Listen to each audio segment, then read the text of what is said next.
28절까지 말씀으로 사자굴 속의 다니엘, 사자굴 속의 다니엘, 이런 제목으로 우리가 말씀을 나누고자 합니다. 여러분, 바벨론 포로로 잡혀간 유대인들이 이제 많이 있었어요. 많이 있었는데 이 다니엘 같은 경우에는 어린 나이에 바벨론의 포로로 끌려갔습니다. 그래서 다니엘을 왕족이었다, 이렇게 이제 성경학자들은 봅니다.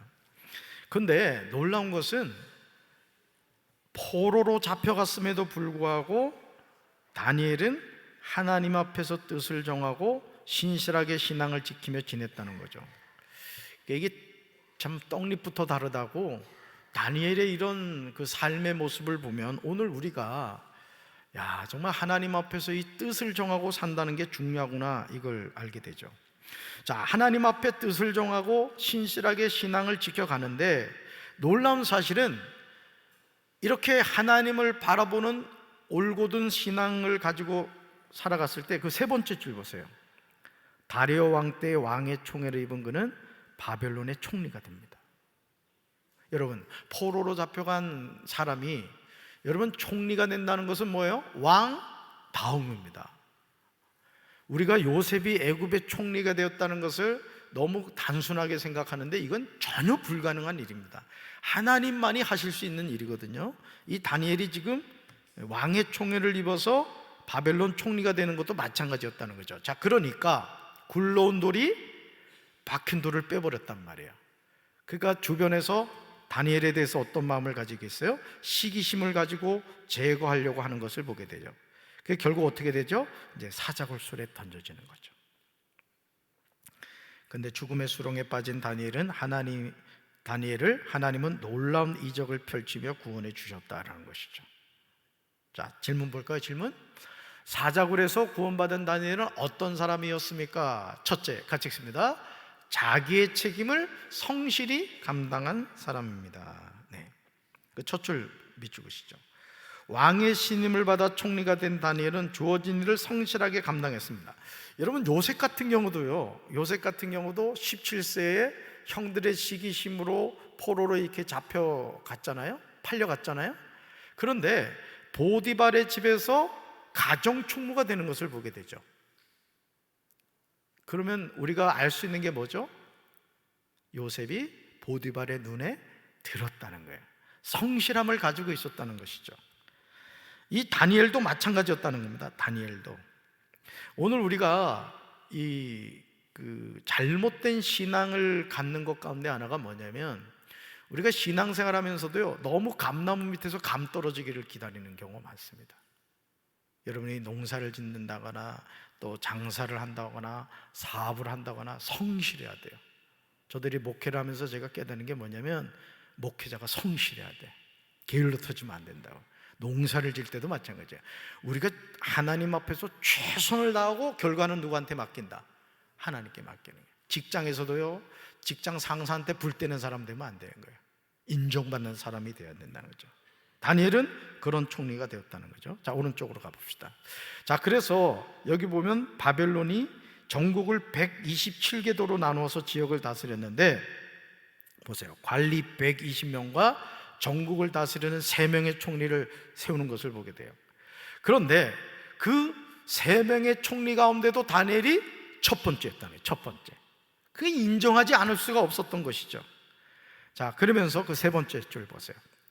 다니엘은 다른 총리들보다 월등한 지도력을 발휘해 왕은 그에게 어떻게 하래요? 정국을 맡기려고 했던 거예요.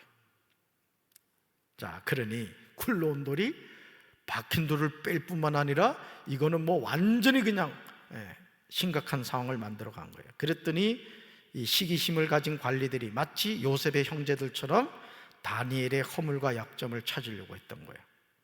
근데 찾을 수 있었어요? 없었어요? 없었습니다.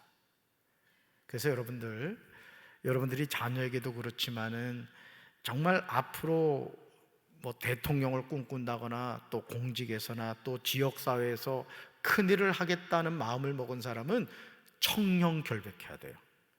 결국 여기에 걸려서 큰일을 할 사람이 낙마하는 경우를 우리가 주변에서 많이 보게 되죠. 자, 약점을 찾으려고 했는데도 찾을 수 없었어요. 그랬더니 비겁하게 뭘 가지고 가요? 6번째 줄 비추고 있어요. 하나님을 섬기는 신앙의 문제를 가지고 모함을 합니다. 이거는 다니엘 때만이 아닙니다. 오늘도 마찬가지. 오늘도 여러분이 직장에서 예수 믿는 사람으로서의 어떤 나 크리스찬입니다 하면은 그걸 가지고 장난치는 사람들이 많이 있다는 거예요. 자, 그렇지만 그 밑에서 2번째 줄 보세요. 하지만 그때가 바로 하나님을 더 깊게 만나고 의지할 수 있는 기회임을 깨달아야 된다라는 것이죠. 자, 시기심으로 나를 모함하고 억울하게 만들수록 우리 초점은 누구한테로 향해야 된다? 하나님께로 향해야 된다. 할렐루야. 자, 둘째 볼까요? 둘째, 사자굴에서 구원받은 다니엘은 어떤 사람이었습니까? 둘째 같이 읽습니다. 하루 3번 시간을 정해 기도한 사람입니다. 자, 다니엘을 제거하고자 계획한 총리와 고관들은 다니엘이 하나님께 기도하는 것을 올무삼아 왕에게 아주 제안을 합니다. 근데 이게 아주 시커먼 제안이었던 거예요. 그게 뭐냐? 30일 동안 왕 이외의 다른 신이나 특정 사람에게 기도하는 사람은 사자굴 속에 던져놓겠다. 이제 이렇게 하는 거예요. 그 왕이 들어보니까 기분이 좋아요, 나빠요? 기분이 좋죠. 왜? 내가 신이 된단 말이야. 지금 다리오 왕이 신이 되는 거예요. 그러니까 그거를 오케이 하고 이제 칙령문서에 도장을 찍었어요. 자, 근데 이것이 뭘 하기 위한 계획이었죠? 다니엘을 제거하기 위한 그 책략이었던 것입니다. 자, 그런데 보세요. 8번째 줄인가요? 그 다음에 찍으세요. 하지만 흔들리지 않고 하던 대로 하루 3번 무릎 꿇고 하나님께 기도하며 찬양과 감사를 올렸습니다. 거다 별 표시하세요. 참 이게 저도 목회하면서 참 저도 뭐 지하 개척해서 7년을 하고 16년 이제 부목사 생활 시집살이 하고 그런 과정이 있었단 말이에요. 솔직히 우리끼리 얘기지만요, 기도할 맛이 나지 않아요. 우리끼리 얘기지. 입이 막 이만큼 나와가지고 막 하나님 앞에 삐지고 막 그러죠. 그래서 그러잖아. 엘리야가 바알 선지자들한테 야, 바알이 마실 갔나 보다 막 조롱하고 부른다고. 우리도 막 그런 속상한 마음이 들 때도 있단 말이죠. 자, 다니엘이 진짜 신앙을 가지고 있었다는 것이 뭘 알 수 있느냐? 하루 3번 무릎 꿇고 하나님께 기도하며 찬양과 뭘 올렸다? 감사를 올렸다는 거예요. 아니, 지금 30일 동안 왕 이외에는 기도하면 어떻게 돼요? 사자굴 속에 던져진다고. 이거는 정해진 거예요. 기도하면 100% 어떻게 돼요? 사자굴 속에 들어가는 거예요. 여러분이라면 기도하겠습니까? 아무도 대답 안 하자. 이건 완전히 죽는 겁니다, 이거는. 자, 그러면서 기도를 거다 밑에 보세요. 기도를 멈추지 않았다. 저는 저와 여러분이 이런 기도의 사람이 되길 바라요. 아멘. 그 밑에서 2번째 줄 거다 밑에 보세요. 위기가 심각할수록 기도를 멈추지 말아야 합니다. 거다 별표 였어요. 위기가 심각할수록 뭘 멈추지 말아야 된다? 기도를 멈추지 말아야 된다. 하나님은요, 고난 이후에 반드시 축복 주십니다. 저도 그런 말씀을 드렸습니다마는 어떻게든 목회를 좀 나가보려고 집사람하고 여기도 가보고 저기도 가보고, 야, 이젠 가자. 아주 지긋지긋하다. 16년 해봐요. 16년 시집살이 해보라고. 소망이 보이지 않는 그런 상황에서 야, 근데 하나님이 막으시는 거야. 이제 막 가려고 다 결정했는데 그때 갔더라면 여러분 못 만났지 뭐야. 그러니까 여러분이 막히고 안 되는 것 같을 때 더 하나님께 뭐 해야 돼요? 기도해야 돼요. 기도를 멈추지 말아야 돼요. 그래서 거다 밑줄 보세요. 평소에 기도하는 사람이 위기의 순간에도 기도합니다. 그러니까 여러분, 사람이요, 이렇게 평소에 이렇게 근육 훈련을 해놓은 사람이 운동할 때 안 다치는 거야. 영적 근육도 마찬가지예요. 아멘. 기도를 중단하면 안 돼요. 자, 셋째 볼까요? 사자굴에서 구원받은 다니엘은 어떤 사람이었습니까? 셋째 같이 읽습니다. 온전한 믿음으로 구원받은 사람입니다. 아멘. 그 첫 줄 밑줄 보세요. 다니엘이 칙령을 어겼다는 보고를 받은 다리오 왕은 뒤늦게 자신이 어리석은 결정을 했음을 깨달았습니다. 이거 완전 함정이었잖아요. 다니엘 죽이겠다고. 자, 뭐 그러니 어떻게 해요? 이미 칙령에 도장을 찍었는데 세 번째 줄 보세요. 결국 다니엘은 왕의 지시를 어긴 죄로 어디에 던져졌다? 우리가 기대하는 건 뭐예요? 다니엘이 사자굴 속에 안 들어가야 된다고 우린 기대한다고.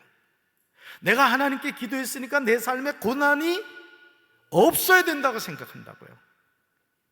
근데 저도 이렇게 목회를 해보면요, 아니에요. 고난이 반드시 다가와요. 너무 억울하고 속상한 일들이 반드시 다가와요. 근데 그때 우리가 어떻게 행동하고 어떻게 하나님을 바라보느냐에 따라서 그게 걸림돌이 되고 그게 디딤돌이 되는 사람이 있다. 그러니까 고난이 걸림돌이 되는 사람이 있고 고난이 디딤돌이 되는 사람이 있어요. 요셉은 고난이 디딤돌이 돼서 총리로 올라간 거야. 나는 우리 사랑하는 성도 여러분들이 여러분에게 다가온 고난이 걸림돌이 아니라 디딤돌이 되시길 바라요. 할렐루야. 자, 사자굴 속에 던져졌단 말이에요. 하나님 안 계신 것 같았단 말이에요. 이제 끝났다는 생각을 했을 거예요. 이 다니엘을 시기한 사람들, 야, 이제 제거했다. 야, 우리 세상이다. 근데 보세요, 87페이지 두 번째 줄 끝에 보세요. 그러자 하나님이 그를 위한 뭘 보내주셨다? 천사를 보내주셨다. 아니, 미리 좀 보내주지, 사자굴 속에 들어가기 전에. 근데 하나님은 그러지 않아요. 응? 엘리야에게 까마귀를 통해서 음식 먹게 하고 말이에요. 사르밧 과부한테 가서 그냥 빈궁하게 얻어먹게 하고 그러시는 분이 하나님이라. 자, 그 다음 페이지 보세요. 자, 다리오 왕이 이제 다니엘이 죽었다고 생각했는데 다니엘의 대답을 보세요. 인용부에 있는 거 같이 읽어볼까요? 나의 하나님이 이미 천사를 보내어 사자들의 입을 봉하셨으므로 사자들이 나를 상해하지 못하였나이다. 아멘. 여러분, 한번 상상해 보라고. 근데 사자굴 밖에 있을 땐 이게 보였어요, 안 보였어요? 안 보였지. 그러니까 다니엘도 이렇게 생각했을 거예요. 아, 이젠 죽었구나, 내가 여기서 끝나는구나. 아마 그렇게 생각했을 거예요. 그 사자굴 속에 그냥 탁 던져졌는데 이 사자들이 어떻게 하고 있어요? 천사들이 사자 입을 탁 봉해버린 거야. 그럼 뭐 아무리 사자 아니라 사자 할아버지가 있어도 뭐가 걱정이 되겠어. 사자가 입을 벌리지 못하는데. 그렇게 하셨다는 거죠. 자, 네 번째 좀 비추보세요. 다니엘처럼 온전한 믿음으로 하나님을 섬기면 누구든지 구원의 놀라운 은혜를 받습니다. 제가 최근에 여러분들에게 말씀드렸던 그 원유경 목사님 6걸음 그 책에서도 보면요, 그 목사님이 그렇게 예배를 사모하고 그렇게 하는데도 이 안면 마비가 옵니다. 네, 막 침을 흘리고 그래요. 지금도 온전히 회복되지 않았어요. 이해가 안 가죠? 또 최상원 목사님도 그 둘째 아들을 알래스카에서 잃어버렸어요. 2층에서 떨어져서 3일 만에 죽었다고. 그래서 목사님이 그 둘째 아들의 옷을 가지고 강단에 가서 이렇게 기도합니다. 하나님, 너무하시잖아요. 뉴질랜드 7년, 그러니까 그 선교사들은 7년 사역하고 1년 안식년을 갖더라고요. 뉴질랜드 가서 이제 편안하게 안식년 1년 쉬고 오겠다는 걸 하나님이, 상훈아, 예 하나님, 내가 너한테 부탁할 게 있다. 뭐가요? 뜨거운 데 7년 있었으니까 추운 데 가서 7년 있어라. 아, 순종해서 알래스카 갔으면 애가 죽으면 돼요, 안 돼요? 근데 안 살려주셨어.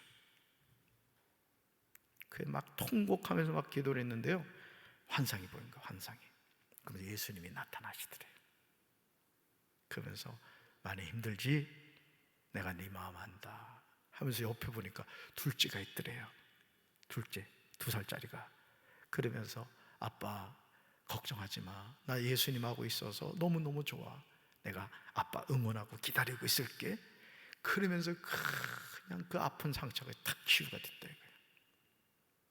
남의 얘기라고 지금 감동이 없어 보니까. 자, 마지막 문단 첫 줄. 믿음을 지키며 성실하게 사는 성도들에게도 뭐가 찾아온다? 시련과 연단이 찾아온다는 거야. 그 다음 세 번째 줄. 힘들수록, 길이 보이지 않을수록 하나님께 뭐 해야 된다? 기도해야 돼. 그 다음에 더 기도해야 돼. 더. 그러니까 여러분, 이 세상에서 아무리 많이 해도 탈나지 않는 게 뭐냐? 기도. 아멘. 기도하고 또 기도하시라. 특별히 그 최상훈 목사님 같은 경우는 그 기도 그 통장을 만들더라. 기도 통장, 적립 통장을 한다는 거야. 그래가지고 자녀들 결혼할 때 그 기도 적립한 통장을 준다는 거야, 거기다. 그래서 한 시간에 3만 원을 친다거나, 아니 그래요. 3만 원. 그러면 10시간 기도하면 30만 원 아니야. 그래서 어떤 부모님은 2억인가를 자녀 결혼할 때 기도 통장을 줬대. 표정이 별로 좋진 않았으나 하여간 여러분 생각해 봐요. 돈보다 더 낫지 사실은 영적으로 보면, 그죠? 자, 세 번째 줄 끝에 주님께서 희망을 찾아주시고 구원해 주실 것을 믿고 기도할 때 신뢰하는 자녀들을 향해 놀라운 은혜를 부어주신다. 여러분, 이 다니엘의 사자굴 이 말씀을 허투루 듣지 마시라고요. 하나님은 우리를 어디까지 들어가게 하신다? 사자굴 속에 들어가게 하신다. 자, 우리 눈엔 보이지 않아요? 그런데 하나님이 사자굴 속에서 천사를 통해 어떻게 하셨다? 사자의 입을 봉해버리셨다. 고난이 아니라 하나님의 축복의 통로가 되는 거예요. 할렐루야. 자, 말씀 행하게 볼까요? 묵상 질문. 첫째, 신앙의 문제로 고난에 처하거나 미움을 당한 일이 있습니까? 이 질문. 뭐 이런 일 많죠. 이 가까운 가족이 이런 경우 많아요. 두 번째 질문, 하루에 기도 시간은 얼마나 가지고 있습니까? 이게 참 중요해요. 다니엘은 하루에 몇 번 기도했다? 3번씩 기도했다 이거죠. 포로로 잡혀가 있는 상황에서. 세 번째 질문, 기도 응답으로 어려운 문제가 해결된 적이 있습니까? 이 부분요. 이런 거를 이제 속돈들하고 나누세요. 삶에 적용하기 볼까요? 삶에 적용하기. 같이 읽습니다. 신앙 문제로 부당한 대우나 곤란한 일을 겪을 때 어떻게 대처하면 좋을지 함께 이야기를 나눕시다. 여러분, 이 다니엘의 삶에서 우리가 기억해야 될 것은 뭐냐면, 다니엘은 내 삶에 다가오는 문제를 피해가지 않았어요. 이거 잘 들으셔야 돼요. 다니엘은 기도하면 사자굴 속에 들어간다고 했을 때 이건 정해졌단 말이야. 왕이 칙령을 내린 거예요. 도장을 찍었단 말이에요. 자, 그런데 다니엘은 어떡하죠? 정면 돌파합니다. 누굴 믿은 거예요? 하나님을 믿은 거예요. 여러분도 마찬가지예요. 여러분 자신의 삶에, 여러분 가정에 어떤 문제가 다가올 때 자꾸 도망가지 마세요. 기도로 정면 돌파하십시오. 그때 하나님이 역사하실 줄로 믿습니다. 우리 가슴에 손 얹읍시다. 하나님이